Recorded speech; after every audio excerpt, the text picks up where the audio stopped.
अस्सलामुअलैकुम स्टूडेंट्स, कैसे हैं आप? उम्मीद करता हूँ सब खैरियत से होंगे।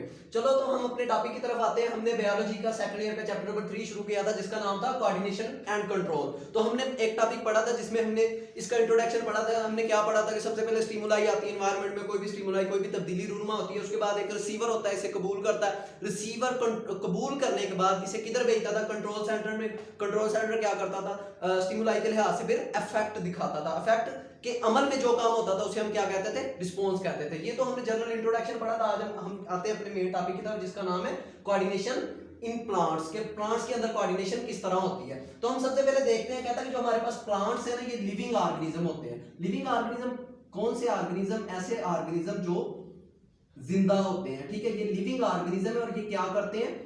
अपनी खुराक को खुद तैयार कर सकते हैं। अपनी खुराक खुद कैसे तैयार करते हैं ये हमने पढ़ा था पिछली क्लासों में कि फोटोसिंथेसिस के जरिए ये क्या करते हैं? अपनी खुराक खुद तैयार कर सकते हैं। ठीक है, तो अब इसके अंदर कोऑर्डिनेशन किस तरह होती है हम थोड़ा वो देख लेते हैं।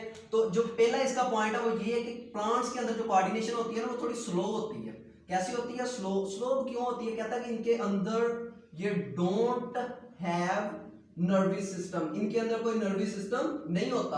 अरे जब इनके अंदर नर्वस सिस्टम नहीं होता तो फिर ये अपनी कोऑर्डिनेशन कैसे करते हैं? तो कहता है कि इनके अंदर मुख्तलिफ तरह के हार्मोन्स होते हैं जो क्या करते हैं? इनकी कोऑर्डिनेशन में इनकी हेल्प करते हैं। वो हार्मोन्स कौन से? हमने पिछले चैप्टर में पढ़ा था, चैप्टर नंबर 2 में, कि आर्जिनिन था, जिब्रालिन था, जिब्रोलिक एसिड था। ये सारे हार्मोन्स हैं जो प्लांट्स के अंदर कोऑर्डिनेशन में इनकी क्या करते थे? हेल्प करते थे। उसके बाद इसका अगला पॉइंट ये है कि जो हार्मोन्स जिधर होते हैं ना प्रीपेयर, या जिधर उनकी होती है फॉर्मेशन, फॉर्मेशन से लेकर उनके आगे टारगेट पॉइंट तक जाना, टारगेट पॉइंट तक पहुंचने में क्या टाइम दरकार होता है। जब टाइम दरकार होता है तो इसलिए फिर ये प्रोसेस क्या हो जाता है? स्लो हो जाता है। प्रीपेयर पॉइंट से टारगेट पॉइंट तक जाने तक क्या लगता है? हार्मोन्स को टाइम लगता है, जिस वजह से ये जो इनका प्रोसेस है ये क्या हो जाता है? स्लो हो जाता है। अब एग्जांपल लेते हैं, कहता है कि हर्बीवोर्स है, घास खाते हैं। जब घास खाते हैं तो इसके नतीजे में क्या होता है कि घास बहुत आहिस्ता आहिस्ता बढ़ता है। ठीक है, तेजी से नहीं बढ़ता, तो रिस्पॉन्स क्या दिखाता है? स्लो दिखाता है। उसके बाद आगे कहता है कि ये जो कोऑर्डिनेशन है ये होती कब है? कहता है कि दो प्रोसेस के दरमियान होती है, दौरान होती है। या तो बाय ग्रोथ, जब प्लांट्स के अंदर ग्रोथ हो रही होती है तो क्या हो रही होती है? कोऑर्डिनेशन हो रही होती है। या प्लांट्स के अंदर मुख्तलिफ हार्मोन्स अपना अफेक्ट दिखा रहे होते हैं तो फिर क्या हो रही होती है? हार्मोन्स अफेक्ट कर रहे होते हैं तो फिर हमारे पास क्या हो रही होती है? कोऑर्डिनेशन हो रही होती है। अब ना हम थोड़ा सा पीछे चलते हैं। हमने पिछले चैप्टर में ना दो चीजें पढ़ी थी। एक हमने पढ़ी थी लोकोमोशन, ठीक है, दूसरी हमने क्या पढ़ी थी? लोकोमोशन,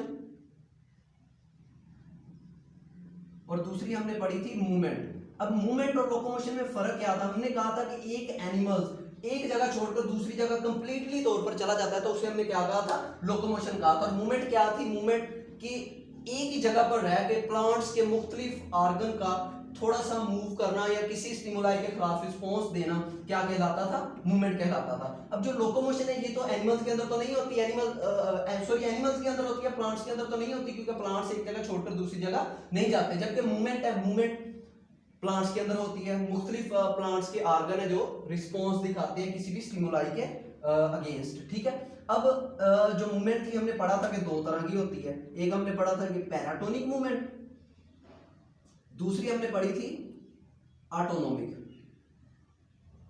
ये दो मूवमेंट्स हमने पढ़ी थी, एक थी पैराटोनिक, दूसरी थी ऑटोनोमिक। पैराटोनिक क्या थी? जो डायरेक्शनल मूवमेंट थी, जो किसी खास डायरेक्शन में होती थी। ऑटोनोमिक क्या थी? जो किसी खास, कोई उसकी खास डायरेक्शन नहीं थी, वो बेतरतीबी होती थी, रैंडम होती थी, किसी भी डायरेक्शन में वो हो सकती थी। ठीक है, उसके बाद हम देखते हैं कि प्लांट इन स्ट्रेस क्या है, कि प्लांट्स जब स्ट्रेस की हालत में जाता है तो क्या होता है। हम देखते हैं कि प्लांट्स इन स्ट्रेस, स्ट्रेस दबाव को कहते हैं। तो प्लांट्स के अंदर स्ट्रेस अब क्या होता है? कहता है कि स्ट्रेस ऐसी हालत को कहते हैं कि जिसमें अवेबिलिटी कम हो जाती है। अवेबिलिटी, अब प्लांट्स की अवेबिलिटी कौन सी है? अवेबिलिटी लेस हो जाती है। प्लांट्स के अंदर जो अवेबिलिटी कौन सी है? एक, प्लांट्स को कार्बन डाइऑक्साइड की जरूरत होती है फोटोसिंथेसिस के लिए, रिस्पायरेशन के लिए ऑक्सीजन की जरूरत होती है, फोटोसिंथेसिस के लिए पानी की जरूरत होती है, मुख्तलिफ तरह के मिनरल्स की जरूरत होती है।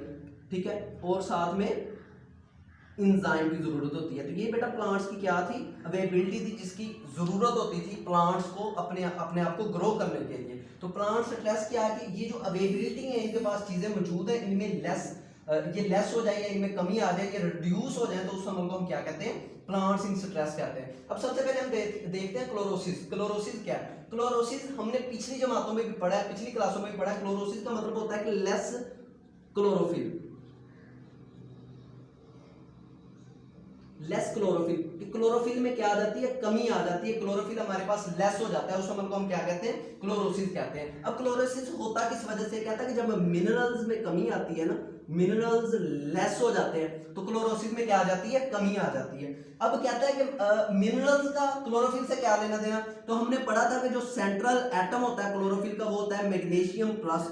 तो जब मैग्नीशियम प्लस ही नहीं होगा, मिनरल्स ही नहीं होंगे, तो क्लोरोफिल कैसे बनेगा? जब क्लोरोफिल नहीं बनेगा तो प्लांट्स के अंदर फोटोसिंथेसिस नहीं होगी, फोटोसिंथेसिस नहीं होगी, प्लांट्स अपनी खुराक तैयार नहीं कर सकेगा। अब देखिए कि लेस क्लोरोफिल, मैग्नीशियम इसका सेंट्रल एटम होता है, मैग्नीशियम है क्या, इधर मिनरल्स है, जो किसका सेंट्रल एटम है, क्लोरोफिल का सेंट्रल एटम है। अब देखते हैं कि क्लोरोसिस के अमल में होता क्या है। कहता है कि क्लोरोसिस के अमल में जो सबसे पहली चीज है ना, वो ये कि इसके जो लीव्स है वो येलो कलर के हो जाते हैं, जब हाई लिहाज से क्या हो जाते हैं, पेल हो जाते हैं, येलो हो जाते हैं, पेल हो जाते हैं, तो फोटोसिंथेसिस का अमल स्टॉप हो जाता है। ठीक है, उसके बाद प्लांट्स इन स्ट्रेस का जो दूसरा पॉइंट है वो है फोटो रिस्पायरेशन। अब फोटो रिस्पायरेशन क्या है? रिस्पायरेशन से मुराद ये है कि जो हमारे पास कार्बन डाइऑक्साइड है ना, फोटोसिंथेसिस के लिए जरूरी होती है, ये लेस हो जाती है। जब ये लेस हो जाती है तो ऑक्सीजन क्या हो जाती है, हाई हो जाती है। कार्बन डाइऑक्साइड लेस होगी, ऑक्सीजन हाई होगी, ऑक्सीजन हाई होगी, तो प्लांट्स के अंदर रिस्पायरेशन का अमल होना शुरू हो गया। रिस्पायरेशन कहते हैं किसे है कि खुराक के बड़े मॉलिक्यूल को छोटे मॉलिक्यूल में तोड़ना क्या कहलाता है, रिस्पायरेशन। हमने ये भी पढ़ा था कि इस दौरान एटीपी खारिज होती है, एडिनोसिन ट्राइफॉस्फेट एक एनर्जी थी जो इस दौरान क्या होती थी, एक्सटेंड होती थी, खारिज होती थी। अब एटीपी हमारे पास खारिज होगी तो इससे क्या होगा कि प्लांट्स के साइज में इजाफा होगा, क्योंकि एनर्जी प्लांट्स को मिल रही है, लेकिन बदले में वो क्या होगा, कमजोर होता जाएगा। मतलब प्लांट्स के जो तने हैं वो येलो कलर के हो जाएंगे, और वो क्या होना शुरू हो जाएंगे, येलो और वीक होना शुरू हो जाएंगे, कमजोर होना शुरू हो जाएंगे। ठीक है, इस अमल को हम क्या कहते हैं, फोटो रिस्पायरेशन। मतलब लाइट की मौजूदगी में प्लांट्स का रिस्पायरेशन करना, ऑक्सीजन को लेना और कार्बन डाइऑक्साइड को एक्सटेंड करना क्या कहलाता है, फोटो रिस्पायरेशन कहलाता है। ठीक है, उसके बाद अगला अमल है एड्यूलेशन। एड्यूलेशन किसे कहते हैं? हम कहते हैं कि less light is called adulation. Adulation में अब होता क्या है, कहता है कि एड्यूलेशन ऐसा प्रोसेस है जिसमें प्लांट्स के पास लाइट कम होती है। जब लाइट कम आती है तो इसमें भी क्या होता है कि फोटोसिंथेसिस नहीं होती। जब फोटोसिंथेसिस नहीं होती तो प्लांट्स क्या करते हैं, अपनी खुराक को खुद तैयार नहीं कर सकते। प्लांट्स अपनी खुराक खुद तैयार नहीं करते तो रिस्पायरेशन का अमल चलता रहता है। रिस्पायरेशन हमने पढ़ा था ना कि रिस्पायरेशन ऐसा प्रोसेस है जो डे टाइम भी होता है, नाइट टाइम भी होता है। जब रिस्पायरेशन ज्यादा होती है और फोटोसिंथेसिस कम होती है तो एनर्जी ज्यादा, एटीपी ज्यादा प्रोड्यूस होगी ना।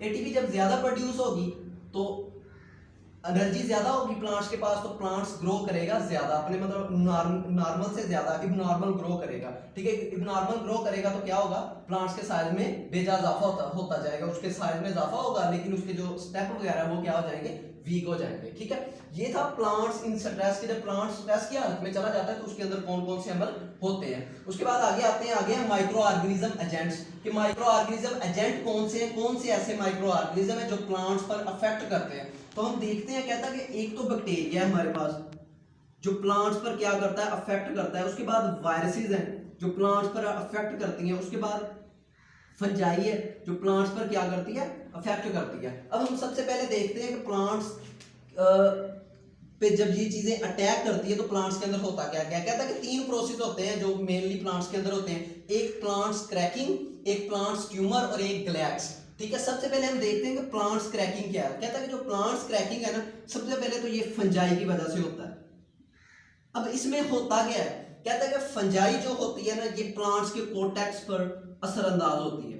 कोटेक्स अब क्या था, कोटेक्स हमने पढ़ा था कि हमारे पास स्टोमा होता है, स्टोमेटा।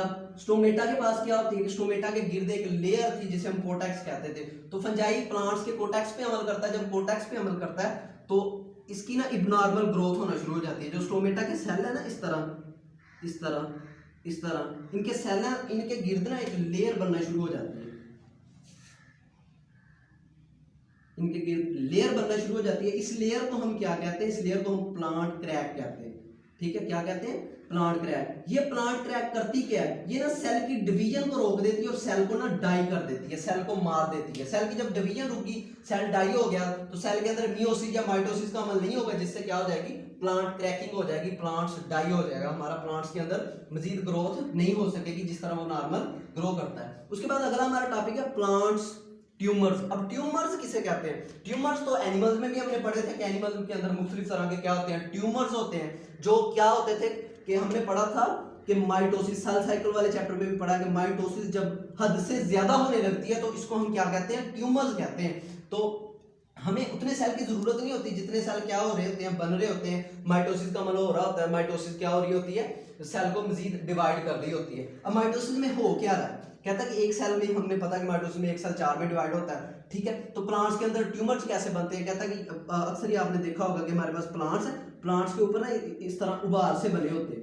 वो क्या बने होते हैं, प्लांट्स के ऊपर ट्यूमर्स बने होते हैं जो माइटोसिस की वजह से बनते हैं। किस वजह से बनते हैं, माइटोसिस की वजह से। इससे होता क्या है, इससे सेल ना इबनॉर्मल डिवाइड होना शुरू हो जाता है। इससे भी क्या होता है कि एटीपी ज्यादा दरकार होती है, जब सेल की डिवीजन ज्यादा होगी तो एटीपी ज्यादा यूज होगी, लेकिन फोटोसिंथेसिस का अमल कम होगा, जिससे क्या होगा कि प्लांट्स को नुकसान होगा, ठीक है। प्लांट्स ग्रोथ ज्यादा करेंगे जिसकी हमें इतनी जरूरत नहीं होगी, प्लांट्स को जरूरत नहीं होगी, एटीपी ज्यादा बनेगी, प्लांट्स ग्रोथ ज्यादा करेंगे, लेकिन फोटोसिंथेसिस का अमल कम होगा, ठीक है। उसके बाद तीसरा पॉइंट जिसे हम गैलेक्स कहते हैं। गैलेक्स का मतलब क्या है, गैलेक्स का मतलब होता है कि बेजा फड़ना। इसमें भी क्या होता है कि इसमें जो अमल होता है उसे हम कहते हैं माइटोसिस।